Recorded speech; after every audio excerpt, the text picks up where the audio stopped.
están? Bienvenidos a la entrevista del día, como es habitual, a través de las pantallas de Antofagasta Televisión. José Tomás Raga, catedrático en Economía de la Universidad Complutense de Madrid, está en Antofagasta para formar parte de lo que es el 11º Congreso de Católicos y Vida Pública, quinta versión en Antofagasta, y donde esta vez se va a centrar el tema en el medio ambiente. Tema que bien conoce justamente la ciudad de Antofagasta en particular y que además está abierto al público a ser parte este día jueves. Tomás, muchas gracias por acompañarnos acá en la entrevista del día. Muchísimas gracias a ustedes.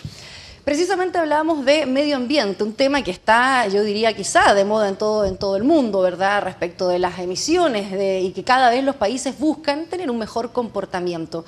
¿Cuál es la mirada que vamos a ver en esta conferencia de lo que va a ser su exposición particularmente? Pues yo de lo que voy a tratar es de dar un paso más de lo que hacen, llamémosle, los ambientalistas oficiales, ¿no? La versión, en estos momentos, el gran debate en el mundo del medio ambiente, instigado sobre todo por el IPCC de las Naciones Unidas, el Panel Internacional del Cambio Climático, son esas amenazas que día a día nos lanzan, que la temperatura aumentará tantos grados, que los casquetes polares se fundirán, que los mares subirán de nivel, que desaparecerán islas, poblaciones, civilizaciones, el apocalipsis, vamos, el apocalipsis, ¿no? Pero nos quedamos ahí.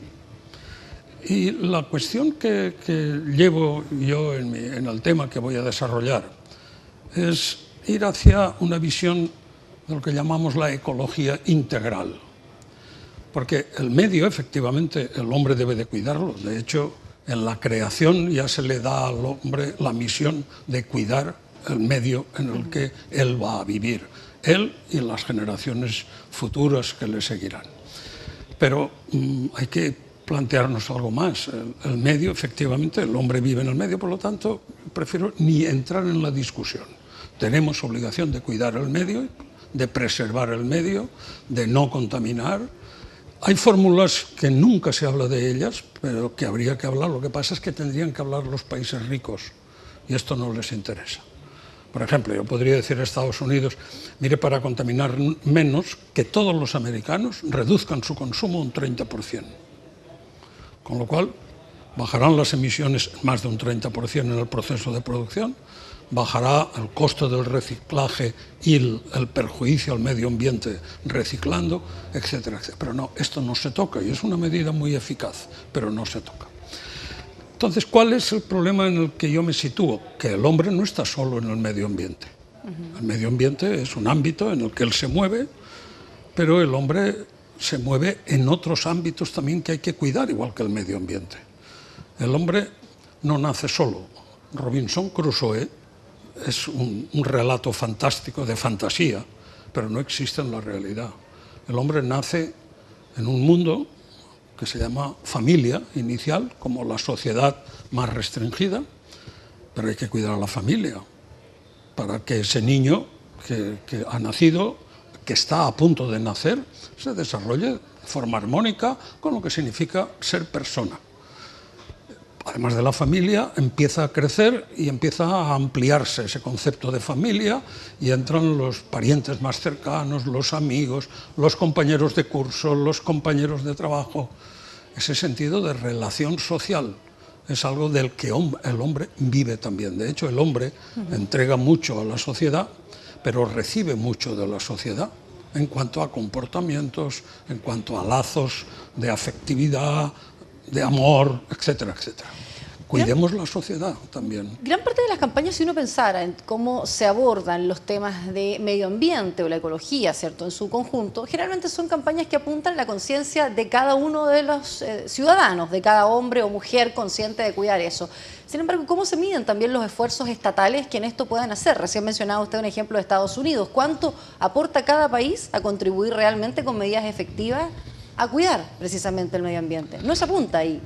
No se plantea. Vamos a ver, yo es que creo que el medio ambiente en estos momentos está muy restringido conceptualmente. Está restringido a eso, al aire, está restringido a las temperaturas y está restringido a la Antártida y al Ártico, ¿eh? Y prácticamente todo lo demás no interesa.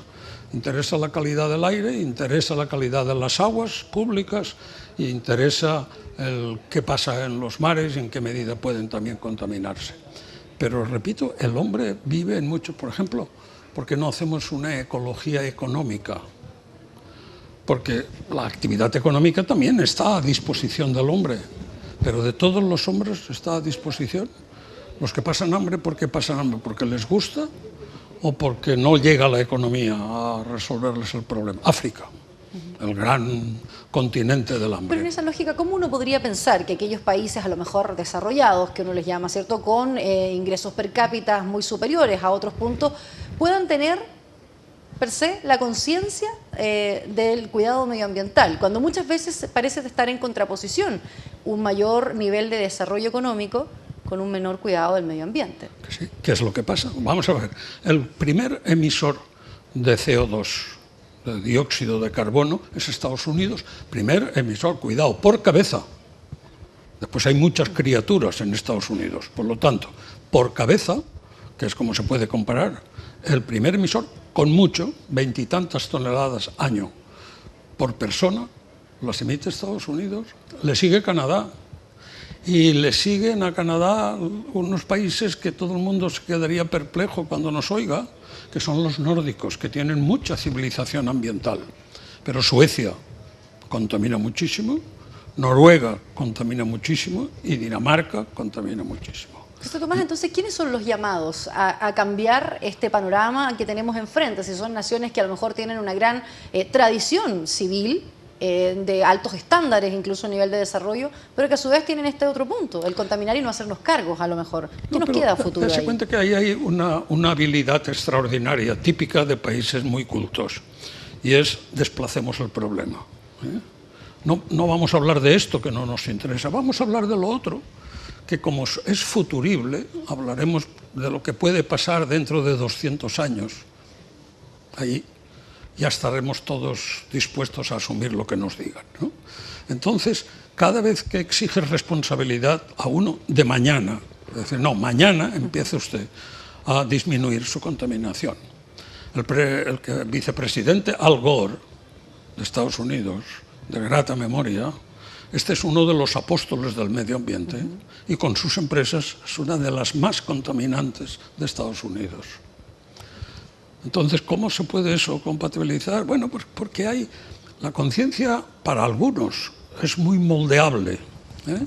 Es decir, yo tengo mucha conciencia en una faceta A de mi vida y en otra faceta digo aquello que dicen siempre, es que aquí las reglas son otras y ahí no me importa no preocuparme por mi conciencia, no me preocupa lo que es la necesidad, no me preocupa lo que significa el que hay otros que están sufriendo mis consecuencias. No, eso lo dejo aparte, porque eso a mí no me afecta de momento, ¿no? Entonces, por eso insisto, ¿y quiénes serán entonces los llamados a cambiar justamente esa situación si vemos que a lo mejor el país que es más rico tampoco tiene una preocupación real respecto del medio ambiente? No la tienen. ¿Los ciudadanos mismos? La pregonan, pero no la tienen, ¿eh? Porque una cosa es lo que se dice y otra cosa es lo que se siente, ¿eh? Entonces, Estados Unidos, bueno, y las Naciones Unidas, que en definitiva está en el corazón de Nueva York, pues es donde está el panel, con todo el presupuesto del mundo que pueda necesitar para investigación y para todo. ¿Por qué entonces no se hace? Esto le podemos llamar fariseísmo. Es decir, yo digo una cosa, pregono una cosa, declaro la necesidad de cumplir con estos estándares, pero después me voy a casa y hago justo lo contrario, ¿eh? Por eso hay un diálogo muy difícil en este tipo ambientalista. Un colega mío de la India, país pobre y muy machacado por los objetivos del medio ambiente, porque claro, pretenden que cumpla los mismos estándares que debería de cumplir Estados Unidos con energías limpias. Entonces, ¿qué dice el colega mío indio? Dice simplemente, mire, vamos a hacer una cosa. Primero, arreglen ustedes su casa. Este es el diálogo India-Estados Unidos. Primero, arreglen ustedes su casa y dejen de contaminar. Segundo, permitan que nosotros nos desarrollemos como se han desarrollado ustedes, sin preocuparse por el medio ambiente. Y cuando nosotros alcancemos un estándar de vida semejante al de ustedes, entonces hablaremos de cómo cuidar el medio ambiente. Porque claro, al pobre no le puedes decir esto. Yo he oído en un congreso medioambiental a un señor que dice, es que claro, que en África las tribus orígenes talen árboles para calentarse y para cocinar. Esto degrada los suelos y deforesta el continente. Vamos a ver, unas personas que tienen un nivel de renta de $1, no llega a $1,50 al año, al día. ¿Puede usted estar diciendo que además no pueden talar un árbol para calentarse? O sea, es posible que la deshumanización de los seres cuando tienen una vida cómoda llegue a esos niveles como para decir que el problema del medio ambiente es que hay una tribu al lado del lago Bukavu en la República Democrática del Congo que tala demasiada leña y madera para poderse calentar y cocinar. Esto a las personas medianamente, simplemente normales, que tienen conciencia, que les preocupa que haya pobres, que les preocupa que haya marginados, excluidos, que mueren de hambre, ojo, que estamos hablando de pobreza real, personas que mueren de hambre. En el curso de esta entrevista, cada minuto están muriendo 5 niños de menos de 5 años, simplemente de hambre o de enfermedad. Y ante esa situación digo que es que están talando árboles y que eso provocará la deforestación y el empeoramiento del medio ambiente. Esto es un problema de desfachatez en la conciencia, o sea, es una conciencia mal formada, y por lo tanto, por eso se dicen estas cosas. Y el planteamiento que estoy en distintos ámbitos y en distintos congresos machacando es que el medio ambiente no es solo el CO2, ni es solo el apocalipsis del calentamiento, que no está demostrada, cuidado, dentro de los científicos hay contradicción. Yo ahí no opino porque no provengo del mundo de las ciencias experimentales, pero que el hombre vive en muchos sitios, vive de muchas cosas, vive de la economía, porque no hacemos que llegue la economía a estos pobres. Estamos con un nivel de renta en Luxemburgo de $80.000 por cabeza. Entonces, ¿qué puede pesar un sujeto de $80.000 por cabeza cuando ve que un país tiene $140? ¿Puede saber lo que son 140 si eso es lo que se gasta él en un desayuno? Entonces, ¿por qué no pensamos en una ecología económica, en una ecología familiar? ¿Cuánto ha calado es su discurso o cuánto podría calar en el fondo a futuro? Pues, porque parece ser un discurso incómodo. Yo le voy a ser muy sincero. Yo estoy convencido que mucha gente dirá qué cosas. Estoy convencido, mucha gente dirá qué cosas. Mi obligación, en cambio, dado que lo pienso, lo creo y estoy dispuesto a trabajar por ello y estoy trabajando en ello a través de artículos, a través de conferencias, es decirlo. Hay solo uno que aprovecha esto y yo satisfecho. Solo con que uno se convenza de que lo que estoy diciendo es verdad, que el hombre vive en una cultura. ¿Por qué no hablamos de la ecología cultural? Los pueblos que han sido colonizados, y repito, que han sido colonizados, y ahí mea culpa, se acusa de haber eliminado culturas, lo cual es verdad. Entonces, ¿seguimos nosotros pretendiendo acabar con culturas? Ahora los que colonizan son otros. ¿Pueden hacer lo que quieran con los pueblos y eliminar una cultura simplemente porque les es extraña? Ecología cultural. Porque la cultura forma parte del ser humano. El ser humano ha vivido en una cultura con sus costumbres, sus procedimientos, las relaciones sociales están basadas en una cultura. Si no hacemos una ecología cultural, eso acabará desapareciendo y todos serán extraños en ese mismo lugar que han nacido. Bueno, pues todo esto a los ambientalistas oficiales no les interesa.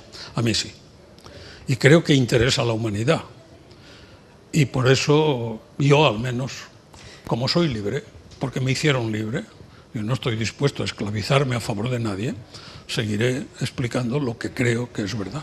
José Tomás, ¿y qué experiencias, llevándolo a lo local, has recogido en Chile? Pasaste ya, ¿cierto?, por el sur del país y ahora está precisamente acá en Antofagasta, dos realidades bien distintas. ¿Cuál es un poco la impresión que usted recoge de su paso por el sur o en general de Chile, de cómo estamos en este momento y cómo enfrentamos el tema medioambiental? Bueno, pues le tengo que decir que no me ha sorprendido. Y ahora digo, no me ha sorprendido por lo bien que ha ido. O sea, por la aceptación. El salón en Concepción, la gente estaba de pie, porque no cabían. Después vino gente, unos a pedirme si podían disponer del PowerPoint con los datos, otros a decir que les dé el correo electrónico para poder estar en contacto conmigo. ¿Todo eso es la emoción del momento? Pues no lo sé. Pero yo repito, con que yo de allí salí muy satisfecho. La gente hablaba, pero yo también entiendo que mientras no echen piedras al conferenciante, pues lo lógico es que digan que les ha gustado. Pero a mí no me importa tanto que les haya gustado como que les haya calado. Pero creo que a algunos, o a bastantes, sí que les ha calado. Y se han dado cuenta que el ambiente es algo más que el medio físico. Están esos otros medios donde el hombre vive igual. Porque sí, respira oxígeno, pero se nutre de cultura y se nutre de amistades. ¿O es que queremos a un hombre aislado completamente de la humanidad? ¿O es que eso no forma parte de la felicidad humana, del sentido de bienestar? Entonces, lógicamente, cuando hablas de eso, la gente dice, pues es verdad, tienes razón. ¿Eso cuánto dura? No lo sé. Yo prefiero pensar que sí sirve. Que sí sirve y que además después saldrá y comentará con un amigo, pues acabo de estar en una conferencia que se ha hablado de esto, ese otro amigo a lo mejor se interesa, etcétera, etcétera. ¿Y qué puede hacer un pequeño y un pobre profesor universitario, anciano, ya más allá que aquí, más que hablar de en lo que realmente cree y que resulta de la investigación y abrir un poco, digamos, luces que den señales de alerta, decir, cuidado, estamos muy preocupados por el CO2. ¿De acuerdo? Yo estoy convencido que si hoy nos dieran oxígeno puro, moriríamos. Porque no estamos acostumbrados, ya nos hemos acostumbrado a un cierto CO2 en el aire, por lo tanto, mis pulmones seguramente no están preparados para el oxígeno. Acabo de decir una barbaridad, pero quiero decir que si realmente comparásemos los datos de hace 30 siglos a los datos de hoy, veríamos como esos datos no ha sido un vuelco rápido e inmediato en las navidades pasadas, sino que eso ha ido deteriorándose, los fríos han ido... Cuidado, en la época medieval el IPCC no lo reconoce porque no le interesa, pero en la época medieval hubo temperaturas muy superiores a las actuales, que las han ocultado, porque entonces el calentamiento global no se demuestra ya, pero los ciclos del clima son ciclos de 2 y 3 siglos. No se puede decir que es la temperatura más alta del decenio, eso no es decir nada. Simplemente que en los últimos 10 años hoy es el día más caluroso hoy, bien, pues mañana a lo mejor es el más frío. No, los ciclos del clima son eso, de 2 a 5 siglos. Entonces entremos en las medievales, que veremos que eran mucho más altas que las actuales. La gente me dice, ¿y el deshielo de los casquetes polares? ¿Por qué Groenlandia se llama Greenland? Si hubiera estado siempre helado se llamaría White Land o Snowland, pero no, se llama Greenland. Por lo tanto, fue verde, no fue blanco. Y me dice usted que se están fusionando los casquetes polares, pues seguramente Groenlandia era mucho más verde de lo que es ahora blanca. Por eso digo que hay que acudir a otras cosas. Dios dirá lo que puede pasar cuando la desertificación, ¿no? Las Sagradas Escrituras, el Antiguo Testamento, está lleno de desiertos. Lleno de desiertos. A Cristo le tientan en un desierto. Y las lluvias torrenciales, el diluvio universal va a ser por el calentamiento global.